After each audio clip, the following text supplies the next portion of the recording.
आप सभी छात्र छात्राओं का आज की कक्षा में हार्दिक स्वागत है। आज की कक्षा में हम आपके पाठ्यपुस्तक स्पर्श भाग 2 के अंतर्गत पतझड़ में टूटी पत्तियां नामक पाठ का अध्ययन करेंगे। इस पाठ में 2 अंश दिए गए हैं। पहला गिन्नी का सोना, द्वितीय झेन की देन। पाठ्यक्रम के अनुसार हम झेन की देन नामक अंश का अध्ययन करेंगे। झेन की देन अंश का अध्ययन करने से पूर्व हम लेखक का संक्षिप्त जीवन परिचय व पाठ प्रवेश का अध्ययन करेंगे। आइए देखते हैं। 7 मार्च 1925 को कोंकण क्षेत्र में जन्मे। कोंकण क्षेत्र जो महाराष्ट्र और गोवा के बीच पड़ता है। रविंद्र केलेकर छात्र जीवन से ही गोवा मुक्ति आंदोलन में शामिल हो गए थे। गांधीवादी चिंतक के रूप में विख्यात केलेकर ने अपने लेखन में जनजीवन के विविध पक्षों यानी सामाजिक, राजनीतिक, सांस्कृतिक, आर्थिक, सामयिक सभी पक्षों को, व्यवहारिक, मनोवैज्ञानिक सभी पक्षों को शामिल किया। मान्यताओं और व्यक्तिगत विचारों को देश और समाज के प्रपेक्ष में, केवल व्यक्तिगत नहीं, व्यक्तिगत विचारों को हमेशा समाज और देश के प्रपेक्ष में प्रस्तुत किया। इनकी अनुभवजन्य टिप्पणियों में इनका जो अपना अनुभव है और उसके आधार पर जो आलोचना इन्होंने की है, अपने चिंतन की मौलिकता यानी मूल के साथ ही मानवीय सत्य तक पहुंचने की सहज चेष्टा रहती है। यह हमेशा सत्यता क्या है, मानवीयता, इंसानियत क्या है, उस सत्यता के भाव से सहज यानी आसानी से पहुंचने की चेष्टा इनकी रहती है। कोंकणी और मराठी के शीर्षस्थ लेखक और पत्रकार रविंद्र केलेकर की कोंकणी में 25, मराठी में 3, हिंदी और गुजराती में भी कुछ 6 यानी लगभग 6 पुस्तकें प्रकाशित हैं। केलेकर ने काका कालेलकर की अनेक पुस्तकों का संपादन यानी प्रकाशित किया, लिखे और अनुवाद यानी ट्रांसलेट किया। गोवा कला अकादमी के साहित्य पुरस्कार सहित कई पुरस्कारों से सम्मानित केलेकर की प्रमुख कीर्तियां हैं कोंकणी में उजावा ढाचे सूर, समिधा, सांगली, ओथांबे मराठी में है, कोंकणीचे राजकरण, जापान जसा दिसला और हिंदी में पतझड़ में टूटी पत्तियां, जो आज हम पढ़ेंगे। पाठ प्रवेश देखना चाहेंगे कि इस पाठ के माध्यम से लेखक हमें क्या बताने वाले हैं, क्या शिक्षा देने वाले हैं, लेखक के व्यक्तित्व और पाठ की शिक्षा के बारे में बताने वाले हैं, तो हम समझते हैं। ऐसा माना जाता है कि थोड़े में बहुत कुछ कह देना कविता का गुण होता है। आपने देखा होगा कविताएं बहुत छोटी छोटी होती हैं, लेकिन उनकी व्याख्याएं, उनका अर्थ, उनका भावार्थ बहुत लंबा होता है। जब कभी यह गुण किसी गद्य रचना में दिखाई देता है, तब उसे पढ़ने वाले को यह मुहावरा याद नहीं रखना पड़ता। और ये जब क्वालिटी, ये जो गुण है कि कम शब्दों में ज़्यादा बात, ज़्यादा अर्थ, ज़्यादा बातें समझाना, ये बहुत ज़्यादा चीज़ें आप तक पहुंचाना, ये समझाना है ना। तो ये मुहावरा याद रखने की ज़रूरत नहीं होती कि सार सार को गाही रहे, थोता दिए उड़ाए। सरल लिखना, थोड़े शब्दों में लिखना ज़्यादा कठिन काम है, फिर भी यह काम होता आ रहा है। आपने देखा है कि निरंतर ये चीज़ें चलती आ रही है। सूक्ति कथाएं, आपको पता है रैदास, सूरदास, मीरा, ये कई हमारे भक्ति काल के कवि हैं जिन्होंने सूक्तियों का प्रयोग किया है। ऋग्वेद में भी सूक्तियों का प्रयोग किया गया है।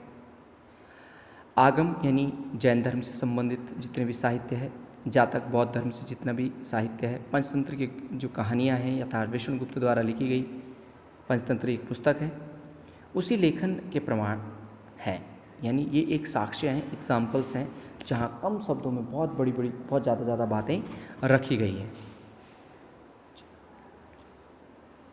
यही काम कोंकणी में रविंद्र केलेकर ने किया है। प्रस्तुत पाठ के प्रसंग पढ़ने वालों से थोड़ा कहा बहुत समझना की मांग करते हैं। ये कहते हैं कि थोड़ा पढ़िए, या थोड़ा पढ़ने वाले, ये इस भाग को पढ़ने वाले, लेकिन बहुत ज़्यादा चीज़ें समझने, जानकारी ज़्यादा एकत्रित करने की बात कही गई है। ये प्रसंग महज पढ़ पढ़ने गुनगुनाने की नहीं है, केवल हम पढ़ें और इसको गुनगुनाएं या समझें, है ना। एक जागरूक और सक्रिय नागरिक बनाने की प्रेरणा भी देता है। ये पाठ केवल आपको सहज या महज पढ़ने और गुनगुनाने तक नहीं कि आप पाठ पढ़ो, आनंद लो, है ना, बातों को समझो और बस।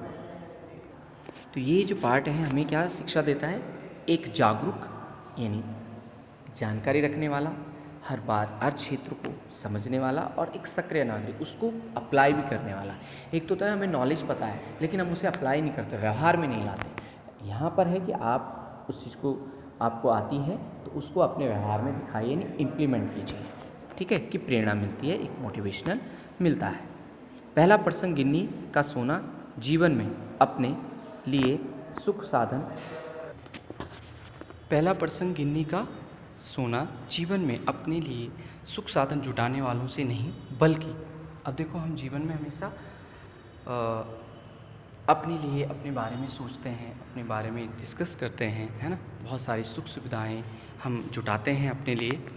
तो यहाँ सिर्फ हम उन लोगों की बात नहीं करते जो अपना स्तर बढ़ाते हैं, अपने जीवन को बेहतर करते हैं, अपने लिए बहुत सारी सुख सुविधाएं यानी तरक्की करते हैं, विकास करते हैं, है ना, डेवलप करते हैं। सिर्फ उनके बारे में बात नहीं की गई, बल्कि उन लोगों से परिचित कराता है जो इस जगत को जीने और रहने योग्य बनाता है। यानी जो लोग इस समाज को एक अच्छी जगह बनाने का काम करते हैं, जो संवेदना, दया, करुणा, अहिंसा जैसे गुणों से भरपूर होते हैं, यानी जो दूसरों के लिए भी बेहतर करते हैं, परोपकार, है ना, सुदाचरण, सदाचार, जो गुणों से भरपूर व्यक्ति होते हैं, उनके बारे में यहाँ पर बात की गई है। ना कि केवल सेल्फ, केवल अपना डेवलप नहीं, सबका, समाज को लेकर जो चलने वाले लोग होते हैं उनके बारे में यहाँ पर बताया जाता है। गिन्नी का सोना मतलब आप जानते हैं जो आभूषण जिस सोने से बनाए जाते हैं, यानी जिसमें मिलावट होती है, अर्थात उसकी वैल्यू ज़्यादा होती है। आपको पता है जो सोना होता है वो होता है 24 कैरेट्स। तो जो आभूषण जिससे बनते हैं हमारे, है ना, ज्वेलरी जो होती है उसमें तांबा मिलाया जाता है ना, ताकि वो लचीला बने, टूटे नहीं।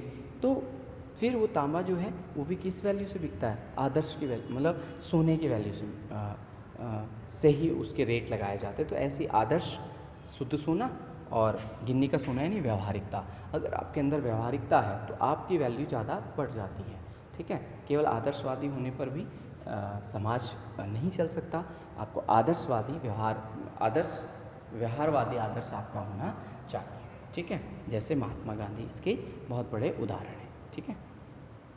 इसके बाद दूसरा प्रसंग है इसमें, झेन की देन। झेन की देन एक परंपरा है जो जापान की है, जो कह रहे हैं कि बौद्ध धर्म में इसका वर्णित ध्यान की उस पद्धति को याद दिलाता है। यानी जो झेन की देन वाली जो परंपरा है वो किससे संबंधित है, जो बौद्ध धर्म में क्या थी, ध्यान केंद्रित करने की पद्धति है, ठीक है, जिसके कारण जापान के लोग आज भी अपनी व्यस्ततम दिनचर्या यानी बिजी शेड्यूल के बीच कुछ चैन भरे पल पा जाते हैं। यानी उस परंपरा के साथ साथ पढ़ने वाले हम, जो वहाँ का इतना बिजी शेड्यूल है, बहुत ज़्यादा तीव्र गति से वहाँ पर कार्य की जाती है, वहाँ की रफ्तार बहुत तेज़ है। तो इस विधि के अनुसार जो हम झेन की देन बात कर रहे हैं, जो हम पाठ में पढ़ेंगे, तो वो किससे सब कहाँ की है वो परंपरा झेन की देन। सबसे पहला क्वेश्चन तो ये बनता है, तो कहाँ की है, जापान की, ठीक है। किस धर्म में इसका वर्णन है या किस धर्म की जैसी है, तो आप बता देंगे बौद्ध दर्शन के ध्यान की जो वर्णित ध्यान पद्धति जो है, मेडिटेशन जिसे आप बोलते हैं, और उसके याद दिलाती है, उससे रिलेटेड है। और इसका जो बेनिफिट है वो जापान के लोगों को मिलता है कि वहाँ पर वो इस परंपरा को वो फॉलो करते हैं, इसलिए उनको जो उनका बहुत बिजी शेड्यूल है उसमें भी वो थोड़ा सा अपने लिए वक्त निकाल कर अपने आप को जान पाते हैं, पहचान पाते हैं। तो इसका जो शेष भाग का अध्ययन है वो हम अपने अगली कक्षा में पढ़ेंगे। तब तक के लिए आप स्वस्थ रहिए, सुरक्षित रहिए। धन्यवाद।